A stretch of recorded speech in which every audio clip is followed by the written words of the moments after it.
All right, and now I'd like to introduce Don Madison, who's going to talk to us about our poems this morning.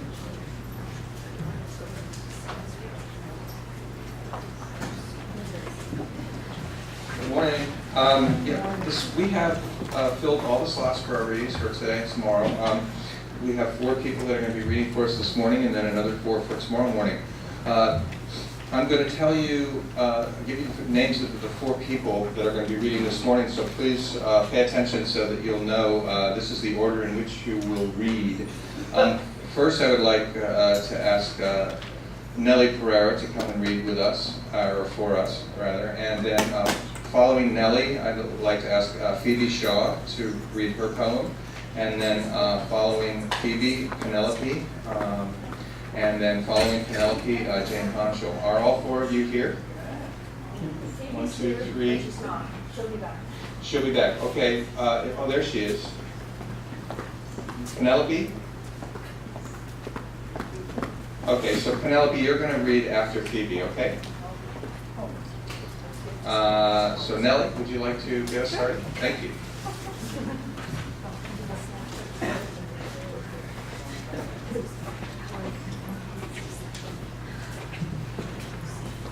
Good morning, everyone. I'm not distractedly looking at my technology. I do have the poem on my phone. This is one of my favorite poems by Rilke. Many of you may have heard of it. It's called For the Sake of a Single Poem. Poems amount to so little when you write them too early in your life. You ought to wait and gather sense and sweetness for a whole lifetime, and a long one if possible. And then, at the very end, you might be able to write 10 good lines.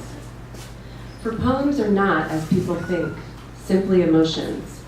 One has emotions early enough. They are experiences. For the sake of a single poem, you must see many cities, many people and things.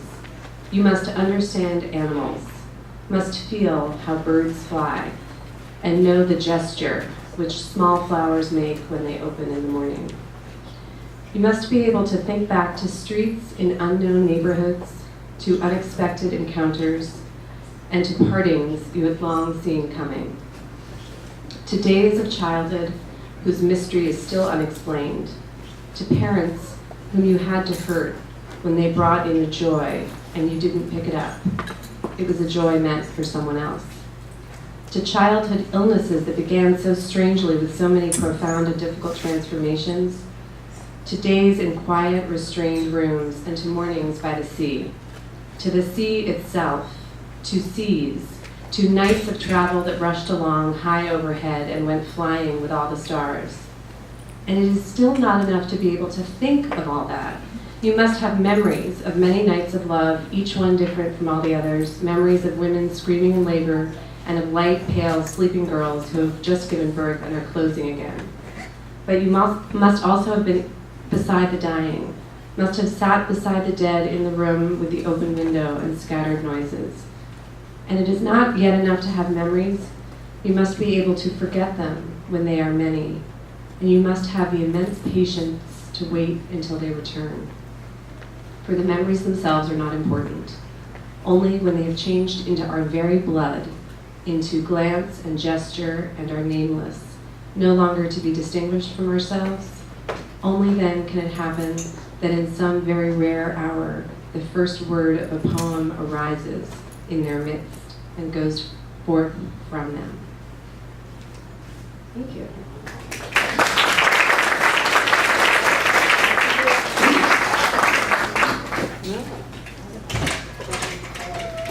Phoebe?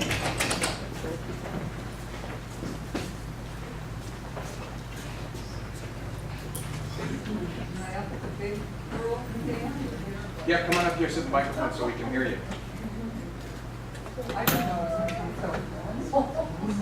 Sorry, I couldn't hear you. Hi, my name is Phoebe Shaw, and I've written 2 very short poems. The first one is about my experience in India with a small wastewater startup company. The second one's about the issues outside of Detroit with water that was tainted. So the first one, India. Reality raised its dark head over the misty dream of doing good in a faraway nation, where brown-skinned, gold-laden, bright-colored sari abound, and the water is dirty and nobody cares, because the system is as foul as the water. And everyone has its handouts, and the best one can do is to educate oneself for exportation. And now the meaning of family is forever changed. Second one. Excuse me, I've got to take my breath. I had yoga this morning, so I should really. Oh my God. It was wonderful, by the way. Oh, 7-2. This is called a ship from Shinola. The lords and ladies of Grosse Pointe, those third and fourth generation heirs to the auto industry fortunes, GM and Ford, those privileged, mostly Catholic beings, know Detroit as a pool of servants and nannies and bartenders, those people who fawn over them at their golf and tennis clubs. Detroit and its dirty water doesn't show up on the radar screen of their mansions overlooking manicured lawns and the lake, not even a blip. They are drinking Perrier, Pellegrino, even tap water. Imagine that.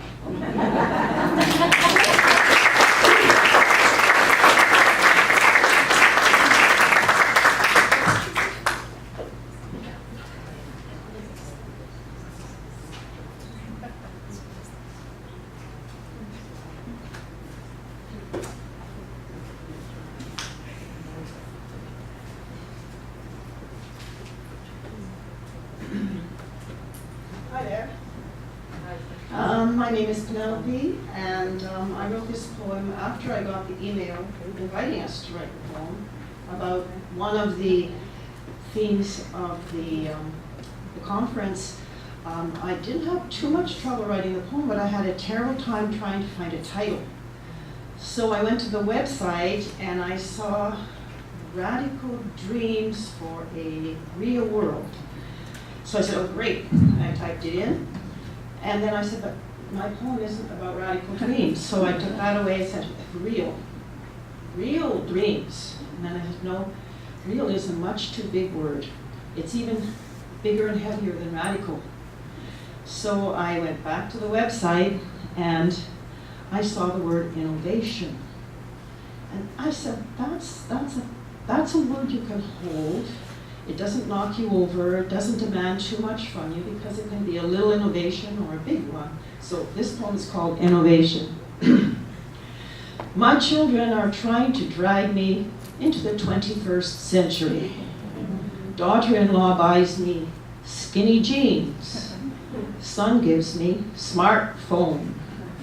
Grandnephew shows me amplification machine. This is going to change your life. Each promises. We are not amused, I reply. Skinny jeans look skinny only on skinny people. Smartphones communicate too much dumb stuff. Uniformly loud music deafens our hearts. So I challenge them to fulfill some dreams for a world. Formulate the equation that will preserve the purity of the Delaware River. Build the mechanism that will reach the stars, yet leave them unsullied. Create technology that will gift the music and glory of Mozart to the generations. Don't settle for quicker, easier, faster. Don't settle for mere future.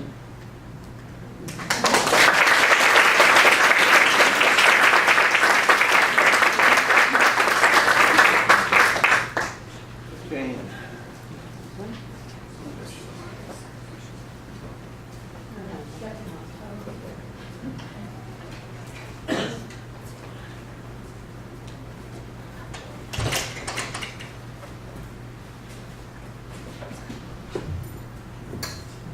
Good morning, I'm Jane Honchel, and I think this is going to be a great day.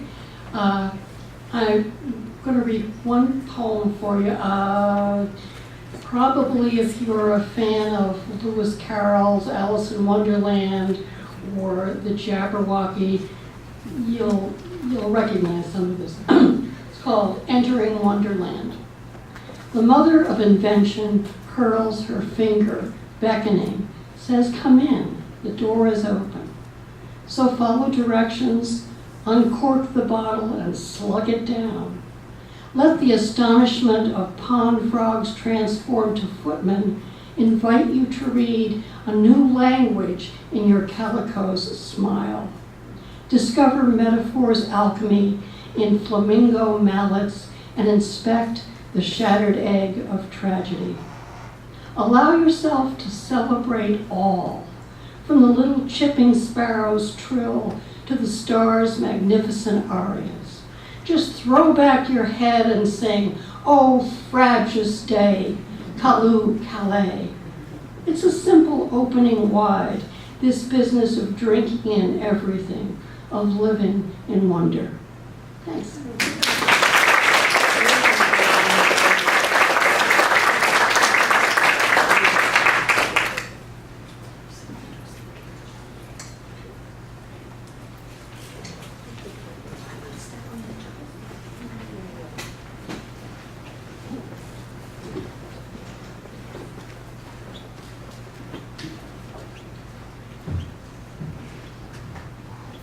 Hello, I am Ray Hammond. I am the editor of Keystone College Press and Nightshade Press. And I'm here today to introduce Gail Carson Levine's reading from her book Transient. And my introduction is going to be a little unorthodox. For the academics in the room, it's what would be known as a meta introduction. You'll see what I mean, I think. In a planning meeting for the gathering over a year and a half ago, I heard Gail Carson Levine's name mentioned. It sounded so familiar to me, but I couldn't quite place it. No, it admittedly was not the fact that she was a very successful young adult author. And again, it was not because she was the author of the Newbery Award-winning Ella Enchanted. I knew none of that. So my apologies, Charlotte and Suzanne. I Googled her during the meeting.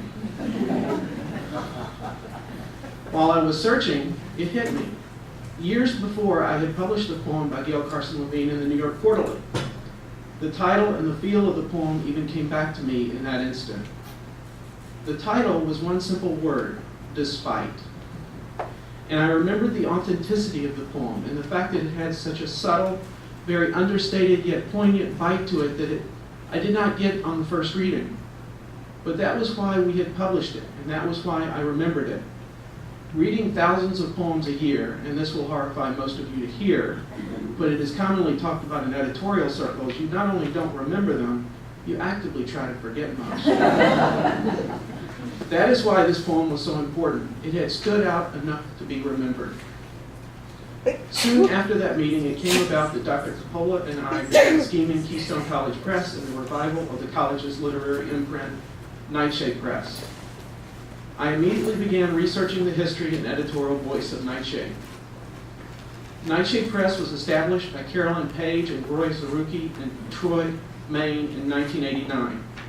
While in Maine, Page and Zerucki published over 75 poetry and prose titles. They also published 19 editions of a rather significant little literary magazine called Potato Eyes. In 2003, Karen Blamain, a professor at Keystone and one of the first poets published by Nightshade, arranged for Keystone to purchase Nightshade. From 2003 through 2009, Nightshade continued to publish one book a year for a total of 6 additional books, before going on hiatus for, we'll leave it at various reasons. And although most don't even discuss, much less define, editorial voice anymore, I find it of utmost importance in being an editor. And what I found was that this literary imprint had maintained through its move to Keystone this sense of authentic poems with a subtle bite.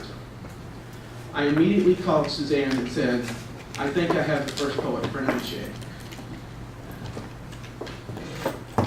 Suzanne told me that when that she thought Gail would be a good person to ask, and that she knew Gail was going into her last year of the poetry MFA program at NYU, which both excited me and horrified me. It excited me because that meant she would probably have a manuscript. But it horrified me because I've seen numerous people attend MFA programs and lose the unique edge that they had before attending the program. Despite my reservations, I asked Suzanne to ask Gail to send some current work, and it was wonderful. Her voice remained full and fresh and edgy and subtle and authentic. Now knowing that her work matched what we were looking for at Nightshade perfectly and that she had been involved with the gathering before, I asked her for a manuscript. I loved the manuscript she sent, and it was as much a pleasure to work with Gail in developing Transient as it was to work with her words. And I just want to very quickly acknowledge my appreciation to Gail for taking the chance on not only a small publisher, but a small publisher who is offering her book as its first book in its comeback. This is a big step for her to take, and it is very much appreciated. I would also like to note our appreciation to Gail's husband, David, for the use of his beautiful photograph for the cover of Transient. As a cover designer, I had always wanted to work with those exact shades of green and purple. And anybody who does any graphic design work, you know what I mean by exact shades. It's very important. Thank you, David. I loved working with your photo on this cover. And quickly, I would like to acknowledge the wonderful support of this entire project of Dr. David Coppola and the Board of Trustees of Keystone College. And now I present to you Gail Carson Levine, reading from her book Transient, which officially goes on sale right now.